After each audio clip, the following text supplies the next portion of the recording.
Hello! I'm Elaine, and I'm a tour guide in the French Quarter. I do ghost tours. And I am not going to tell you the stories that I tell on my tour, because you gotta pay for those. But if you want to hear some interesting things that have happened to me while I'm leading random drunk people around the French Quarter, I got you. So tour guides get to see a lot of dangerous behavior down in the quarter. And most of it is objectively what you're expecting. Like, we get to see a lot of people walking out into traffic, people like walking down the middle of the road even though their car is coming at them, people driving drunk, stuff like that. Hell, last weekend I had a group that were gathered in front of the store, and we were just about to get started. And one of my parties was a bachelorette party, and the bride just was like, "Oh my God, I need to pee," and immediately steps out into the road to cross the street right in front of a moving car. And luckily, the bridesmaid was there to yank her back, and also the car slammed on the brakes. And the woman who's driving the car, like, sort of slowly pulls up, and I'm like, oh no, she's about to start yelling at us. But no, she was the nicest lady. She, like, was very polite, like, oh honey, don't do that. You gotta be very careful on these roads.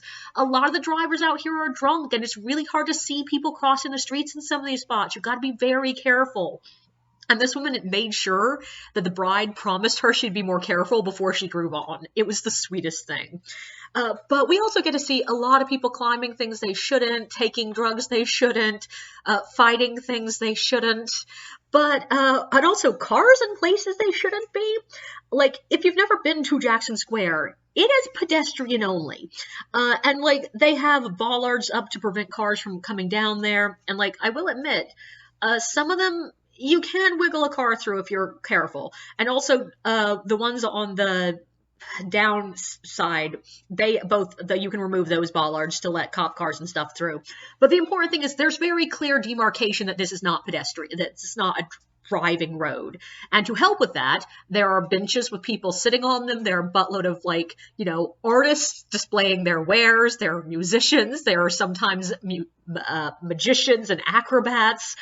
There are a lot of people just hanging out. There are usually homeless people, like, laying on the ground. Like, there's a lot of things to clearly indicate this is pedestrian only. And still, we'll end up with cars down there.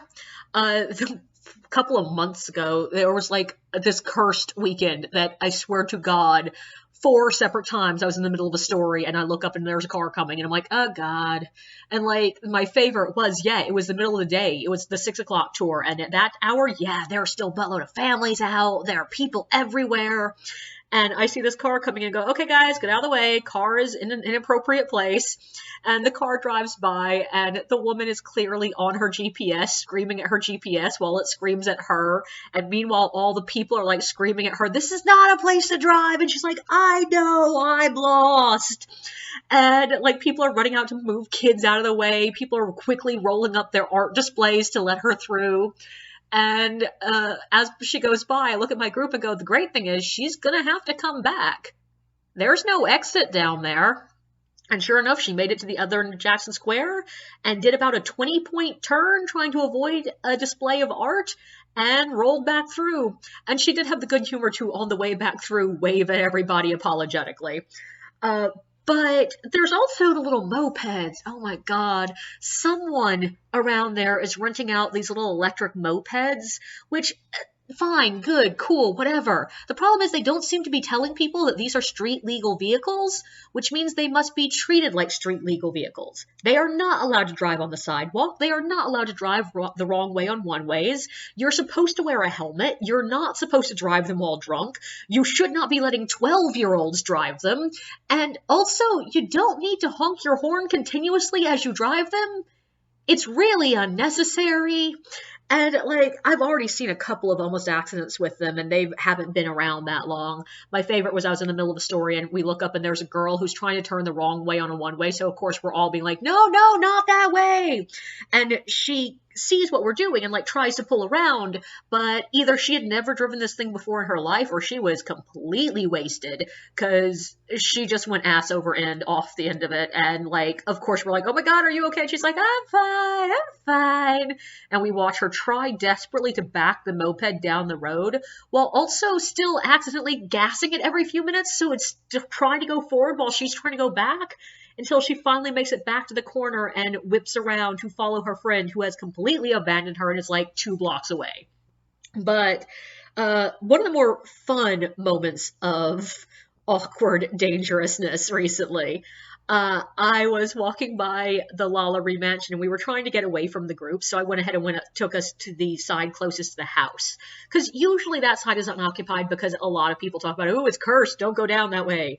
But I didn't realize that night it was unoccupied because there were a couple of homeless guys who were setting up a little camp there. And one of them was unpacking his backpack to reorganize stuff. And that's fine. And I was just like, oh, guys, don't step on his stuff. Make sure there's room. Don't bother him. And he sort of waves at me. And it wasn't until I was past him that I realized that one of the many items that he had sitting on the sidewalk to pack back up was a small war hammer. And the good thing about warhammers is they actually don't look that intimidating unless you know what they were. They were not actually that big of a thing. They were smallish because, you wanted to be able to wield it repeatedly. But it was still a warhammer. And my guest definitely noticed that because one of the girls was like, oh, I'm glad he can defend himself. And I'm like, so am I. Let's just keep on trucking. But my absolute favorite of the dangerous things this particular period, I was doing a story about the Romeo spikes, which if you've been on a tour in the French Quarter, you've probably heard this story. They're the spikes up near the top of balconies. They were originally there to keep people from climbing the balconies, basically. And I was pointing them out, talking about how, like, oh, you don't want to climb up those. And right when I say something about climbing up them, I hear a voice from a weird angle say, I don't know, wouldn't stop me. And I turn and look. And so next to us, there is a building, a gateway leading back to a courtyard, a little column between that and another gateway leading back to a courtyard and then another building. And sitting on this column, which is about maybe 1 foot by 1 foot at the top and a good 6-7 feet up, there's a man just with his legs dangling out over the spiky bits over the gates. And, of course, when I see him, he makes eye contact, just like, whoa, yeah, I climb shit. And I'm like, good for you, sir.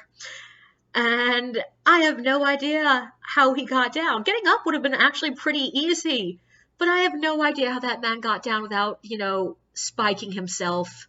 But hell, he might have. I didn't watch the news the next week. Don't forget to like and subscribe, and feel free to share your own experiences in the comments below.